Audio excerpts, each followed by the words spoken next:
Bonjour à tous, bonjour à toutes. Ceci est un podcast tricot. Je suis Béatrice dans la vraie vie et Cordélia Vore sur cette chaîne YouTube. Cordélia Vore sur Ravelry et Vore Tricot sur Instagram. Donc bonjour à toutes et à tous. Ceci est mon podcast 43, 44. J'avoue que je ne sais plus, là je ne compte plus trop les... Je ne compte plus trop. Je sais que ça fait à peu près 2 semaines que je n'ai pas enregistré parce que j'ai pas eu le temps de venir me mettre devant vous, devant mon iPad pour enregistrer tellement mon actualité a été chargée. Alors ici, on parle de tricot, on parle un peu de couture, mais ça fait longtemps. On parle de style, on parle de colorimétrie, on parle de toutes ces choses-là qui peuvent être apparentées avec le tricot ou avec la création. On parle de bien-être aussi. Et aujourd'hui, on va parler de tricot. Je pense que là, je regarde ce que j'ai à vous montrer. C'est du tricot. C'est du tricot. Alors, allons-y. Côté actualité, je ne sais pas si vous avez fait comme moi, mais il y a eu le Black Friday. Et j'ai été faible, j'ai fait une commande chez Holzgarn d'un cône de 1 kg de laine. Alors, la nuance, c'est Mariner. C'est de la super soft. Alors, Mariner, ça pourrait faire penser à bleu marine. De ce que j'ai vu sur le site, j'appellerais plutôt ça un bleu pétrole foncé. Donc, c'est une couleur que je trouve intéressante, qui me va bien. Bon, je peux pas vous le montrer parce que je l'ai pas encore reçu. Je pense qu'ils ont eu énormément de travail, donc ils doivent être dans les... Là, ils doivent être dans les envois chez Holzgarn. J'ai résisté à acheter de la Letlopi, j'ai résisté à acheter d'autres choses. Bon, on peut commencer alors. Aujourd'hui, je vais vous montrer 2 projets finis. Je vais vous montrer mon encours qui bouge. J'en ai d'autres. Mais il y en a un qui bouge et que j'espère finir quand même assez vite avant de reprendre mes autres encours. Et je vais vous montrer une acquisition laineuse que j'ai. Parce que comme ça fait 2 semaines que j'ai pas enregistré, en fait, il s'est passé des choses quand même, tricotesquement parlant, chez moi. Allez, on y va. Projet fini. Alors, projet fini, je tends la main. C'est le Fjord de ma chouquette en 4 ans. Donc là, oui, ça c'était prévisible que j'arrive à le boucler. Alors je vous le montre. Il est un peu grand pour elle. Alors, c'est pas le modèle, c'est moi. Je dis pas ça parce que c'est mon modèle, mais c'est mon échantillon. Je rencontre des petites difficultés parce que je suis entre le 4 et le 4,5 pour un échantillon en charisma de 21-28 et du coup il est un peu grand le pull. Alors je vous montre quand même la baie. Il est lavé, bloqué, il a été plié. Voilà. Le Fjord épicé.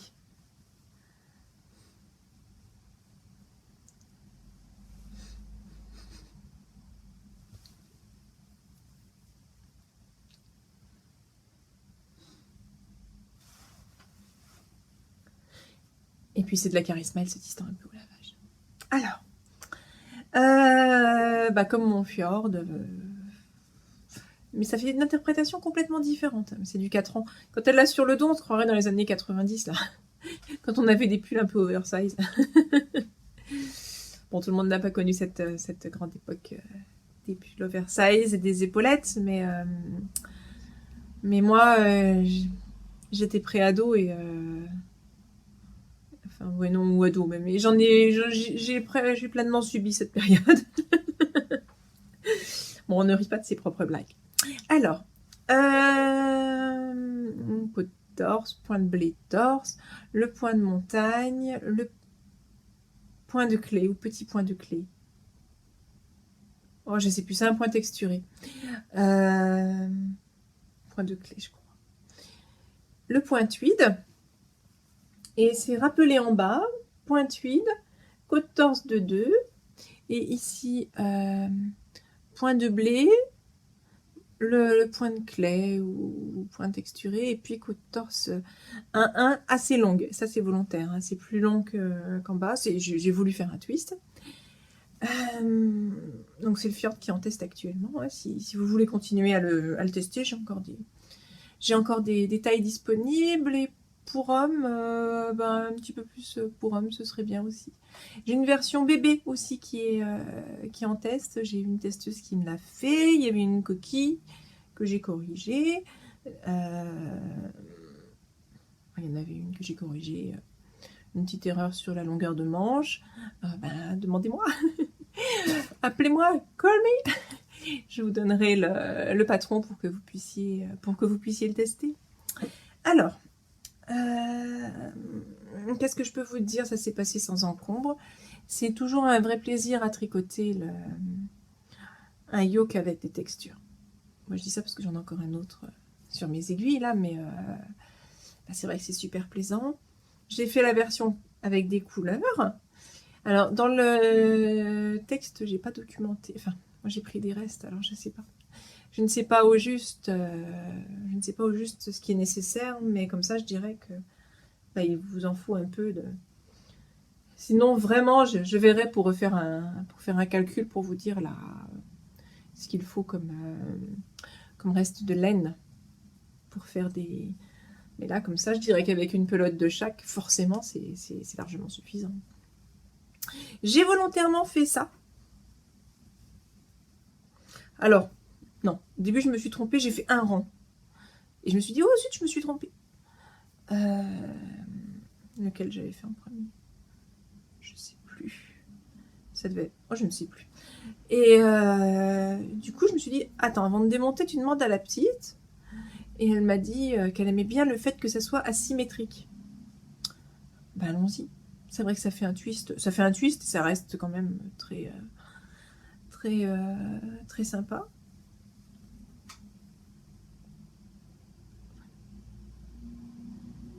Bon, là pour l'année prochaine, parce que en plus j'ai un petit gabarit. Ma petite, elle est un peu petite. Et du coup là, le 4 ans, il est un peu. Faudra que je le remesure, mais j'ai vu direct que mon 4,5 sur le corps ne donnait pas exactement la même chose que mon 4,5 sur les manches. C'est pas tout à fait 21, 28, c'est un peu moins. Et du coup, oui, ça rajoute 1 ou 2 cm par-ci par-là. Et puis voilà, du coup, c'est plus long. Bon, tant pis. Elle le mettra l'année prochaine. Il est fait. Et puis la charisma, elle se détend vachement au lavage. Par ailleurs, je me demande si... et ça, c'est une vérité pour moi, qui n'est pas forcément la vérité de tout le monde. Ce serait pas judicieux de descendre un peu d'une taille d'aiguille dans les points texturés, parce que je les tricote plus lâches que le point droit. Enfin, que dans un point droit. Ça se voit. C'est visible. Donc, pas grave. L'année prochaine. Elle a hâte. D'ailleurs, elle m'a demandé de lui en refaire un. Parce qu'elle le trouve ultra à son goût. Elle adore ces couleurs-là, Flora. Elle adore ces couleurs automnales. Ce qui est excellent parce que c'est sa palette. Et du coup, je lui en referai un petit peu plus petit, où je descendrai la taille d'aiguille pour le coup.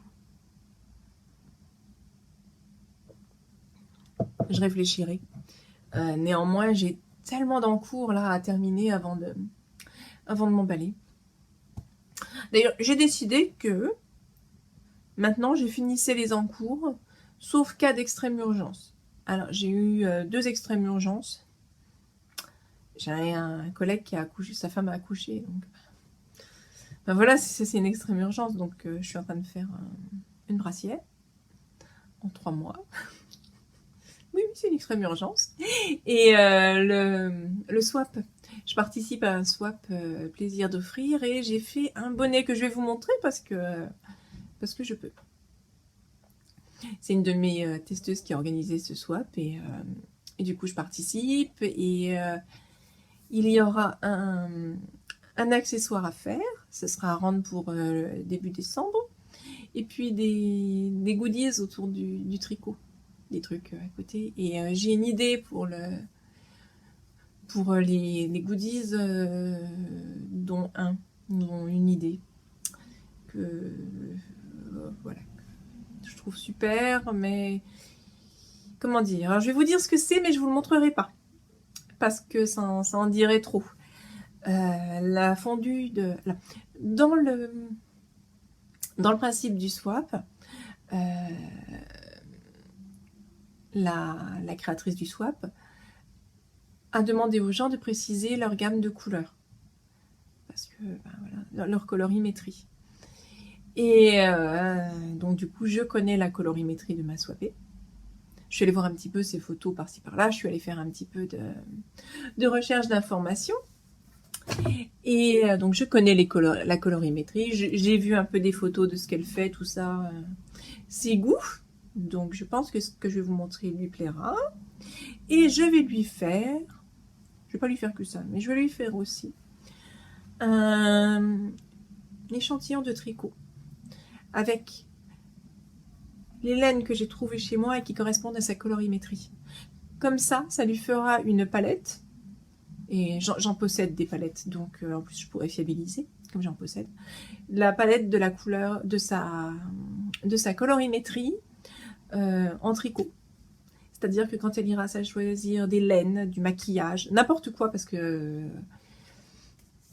ça fonctionne pour tout, elle pourrait utiliser ça et se référer pour voir si ça lui va, enfin si ça correspond à sa palette. Et en tricot. En tricot. Donc c'est vraiment un goodie. Donc voilà. Et ça servira pas que pour le tricot. Allez, je vous montre le bonnet.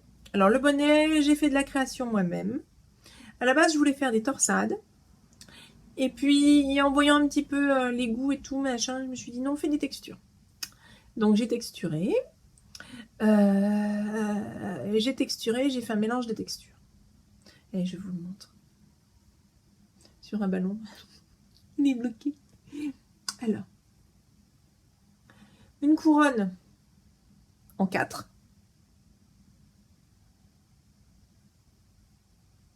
Une texture avec des diagonales tout du long.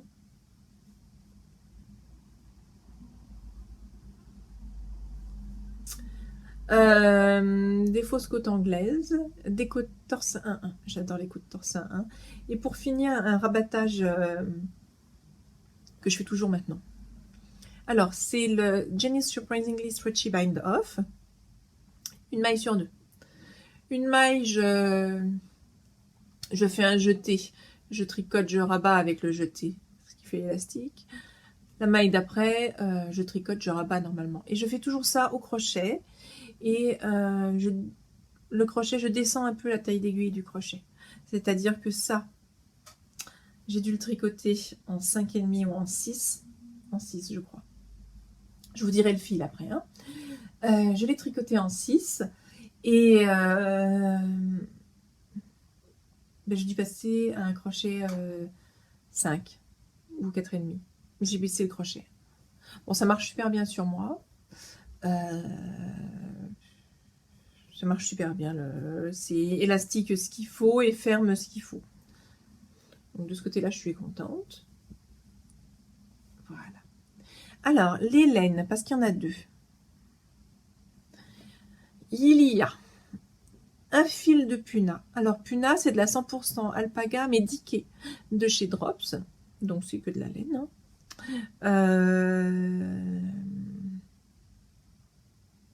La Puna taupe, je crois. Donc, c'est de la diquée, ça se tricote en 4. Et j'ai ajouté un fil de Holzgarn Super Soft, qui est un gris. Un gris un peu plus foncé que ça, mais un gris assez moyen. Et ça nous fait se chiner. Ça nous fait se chiner. Qui est, je trouve, très intéressant.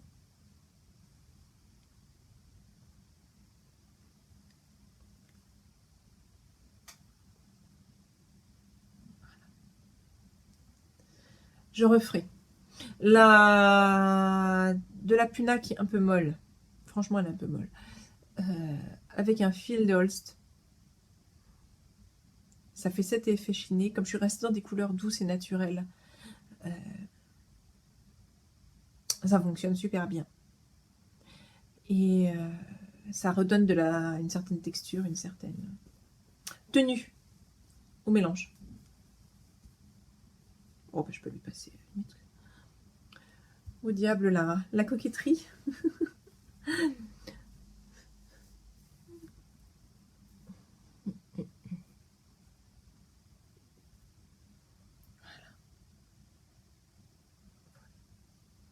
Et voilà. Voilà la bête. Le bonnet. Donc, ben, moi, j'en suis très contente. Et j'espère que ma Swapé aussi. Et puis, je lui tricoterai son échantillon. Je ferai autre chose aussi. Comme je suis à 90% le mercredi, j'ai le mercredi après-midi et j'ai un petit peu de temps pour souffler. Et d'ailleurs, je vois que ça, c'est taupe. La tasse est taupe. Taupe et gris. Voilà. Ça reste facile à porter, facile à sortir, bien chaud. J'aime bien. Je suis contente de moi. ce qui est important quand même. Et j'espère que ma Swapé sera contente aussi. Voilà. Donc les projets finis. Les voilà. Et maintenant, on peut parler en cours. Donc, je ne vous en montre qu'un. La brassière, je vous la montrerai la prochaine fois. Je l'ai commencé d'en haut. C'est un raglan. Avec une petite patte de boutonnage. Enfin, je vous montrerai ça la prochaine fois. Il n'y a pas de quoi s'emballer. Pour l'instant. Alors, l'encours, c'est le Théobaldine. Le Théobaldine qui est le pull que j'ai conçu pour Thibaut. Thibaut de Tricostérone. Qu'il est en train de faire lui actuellement dans un mélange de Kid Silk et de Fingering Baby Merinos de Drops, qui est d'un raffinement et d'une sophistication extrême, d'une délicatesse. Voilà.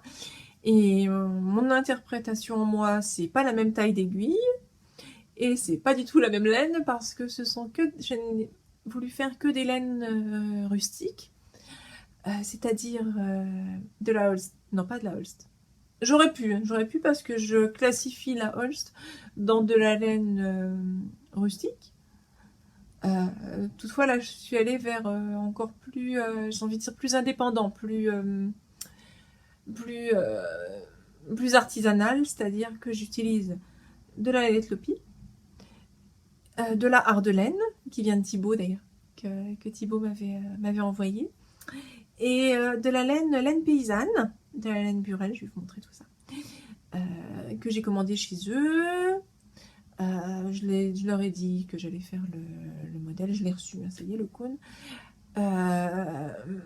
Voilà, quand je le sortirai, j'en parlerai parce que voilà, c'est un sujet qui me tient à cœur de promouvoir les laines locales qui sont restées rustiques et simples et de les mettre en avant avec de la sophistication. Mais la sophistication, elle est dans le travail du designer, à la limite dans le travail de la teinturière, mais bon, là c'est voilà, couleur naturelle de mouton et puis ce sont des choses teintes, mais teintes par eux-mêmes. La sophistication, elle est là, elle est dans le travail du designer qui fait un gros effort et elle n'est pas dans le travail des générations antérieures qui ont bossé sur la sélection des animaux pour avoir telle ou telle qualité au niveau de leur toison. Là, ce sont des laines locales, rurales, c'est ce qui est là, c'est ce que nous avons, c'est notre patrimoine. Et je le mets en valeur en faisant mon travail dessus.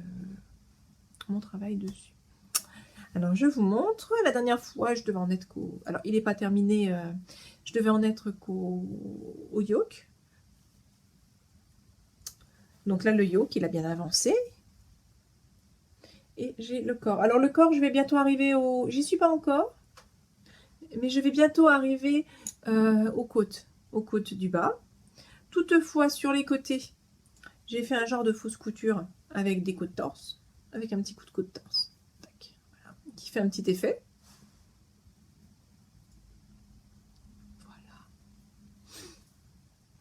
Je le tricote en 5,5 sur mes Adi que j'avais commandé chez Holst, justement avec un câble doré, pour tricoter un châle indiqué.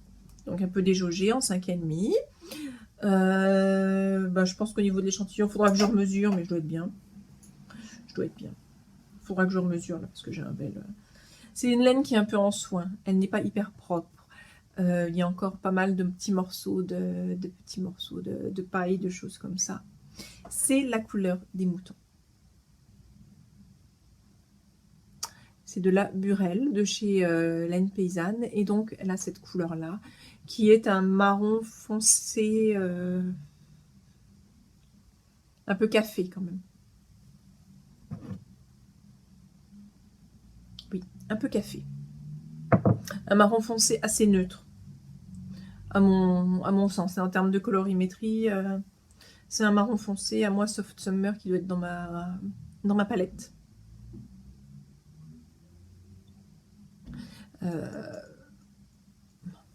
C'est dans pas mal de palettes. Voilà. C'est pas spécialement chaud non plus. On voit bien que ce marron là est plus chaud que celui-ci. C'est quand même plus neutre. Mais c'est dans les marrons. Hein. Quand je l'ai reçu, j'ai été enchantée parce que j'ai trouvé que c'était juste impeccable. Initialement, je voulais mettre cette laine-là, que j'avais, qui est le cône de... Mais pour le corps, là, je préfère ça. Je préfère vraiment cette interprétation. Et je vais bientôt arriver... Je l'avais essayé, il allait bien. Voilà. Et je vais arriver bientôt, oui, en bas, et je vais faire les côtes. Je vais faire des côtes 1-1, torse, qui vont prolonger donc la fausse couture sur le côté. Et voilà. Et qui feront du plus bel effet, je pense. Je descendrai la taille d'aiguille. Hein. Là, je suis en 5,5, donc je vais passer à du 4,5. Oui. Et voilà. Et après, je ferai les manches. Et puis après, je le laverai parce que la laine, elle est vraiment encore un peu en soin, ça se sent. Et elle en a besoin. D'ailleurs, il y a plein de petits morceaux de paille. Il y a plein de petits morceaux de paille. Alors, je vous montre la bête. Parce que quand je tricote ça, j'ai l'impression d'avoir une batterie à mes pieds. Voilà. Je l'ai pesé 1,3 kg. Bon, il y a le carton. Mais je pense que je suis un peu gagnante. Parce que je l'ai pesé celui-là avec le carton et avec l'écharpe au-dessus. Et j'étais à 1 kg et des brouettes. Voilà. Ça, c'est le cône de laine grège, hein, de la même laine paysanne. Ouais, laine paysanne. La taille de laine est vraiment la même. Donc, ça c'est très bien. Donc, le filage et au niveau de leur processus de filage, ils sont parfaitement homogènes. Voilà. Et je sais que je vais faire des trucs comme ça.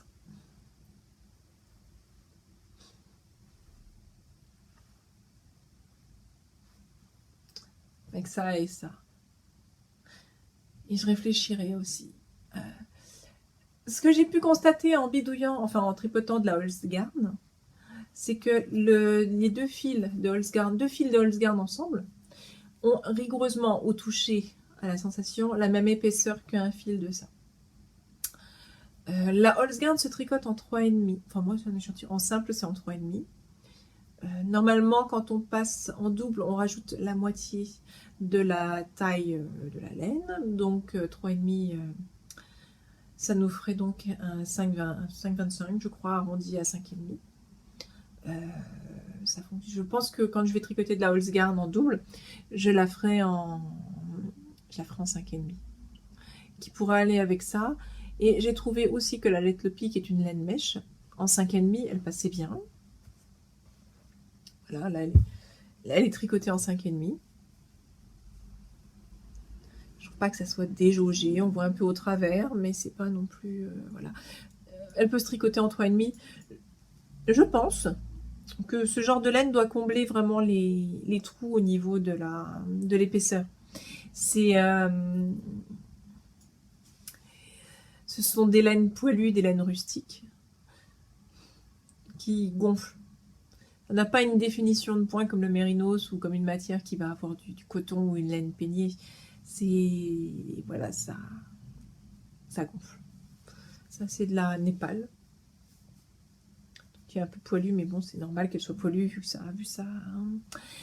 sa composition. Donc voilà. Moi, je suis ravie. Je trouve que c'est vraiment chouette. Après, faut le continuer encore un peu. Bientôt, le corps sera fait et puis il y aura les manches qui vont venir. Et je suis impatiente de pouvoir le laver déjà pour voir cette laine comme elle va une fois le soin parti, le soin essuyente, le gras un peu du mouton qui est resté là, comme elle va gonfler, occuper l'espace et changer.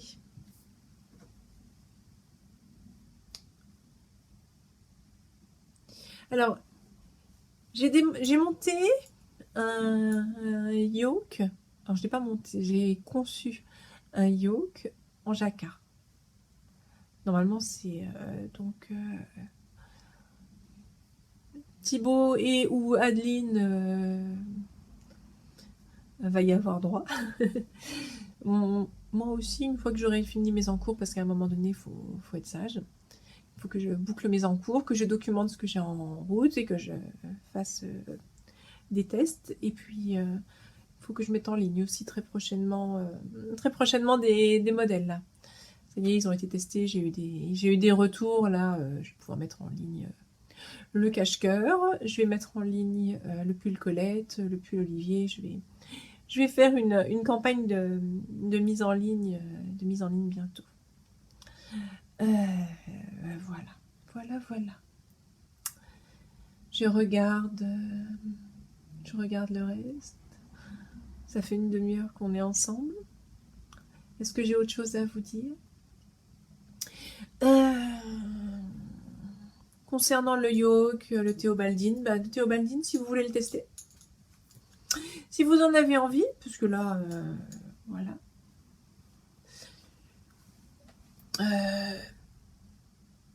Là, je l'ai fait pour du 5,5. Selon vos demandes, je le sortirai soit en 5,5, soit en une taille plus petite.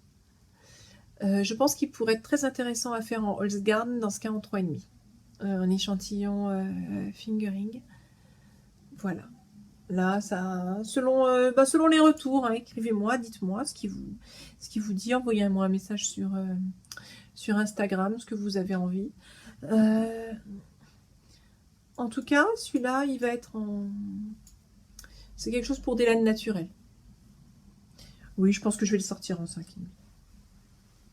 Au moins en 5,5 pour... et puis pour promouvoir les laines paysannes. Donc oui, je pense que je vais essentiellement vous proposer ça. On va voir ce qui en revient. Et vous inviter, parce que ça va être un pull laine naturelle à l'honneur. Et vous inviter à, éventuellement, si vous cherchez la laine pour le faire, soit de la Holzgarn en double, soit un cône de laine paysanne ou d'Ardelaine, hein, ce sera... voilà, soit vous poussez vers la Let Lopi. La Let Lopi, elle est juste parfaite. Là, j'ai résisté à en racheter parce que c'est plus possible. Là, j'en ai trop. Mais oui, c'est quelque chose que je trouve très intéressant comme type de laine. Voilà. Eh bien, ce podcast s'achève. Je vais vous dire à la semaine prochaine, normalement, ou à la suivante, mais je pense que je vais... sauf imprévu, j'enregistre toutes les semaines d'habitude. Et puis, passez une bonne semaine et portez-vous bien d'ici là. Bon tricot, au revoir.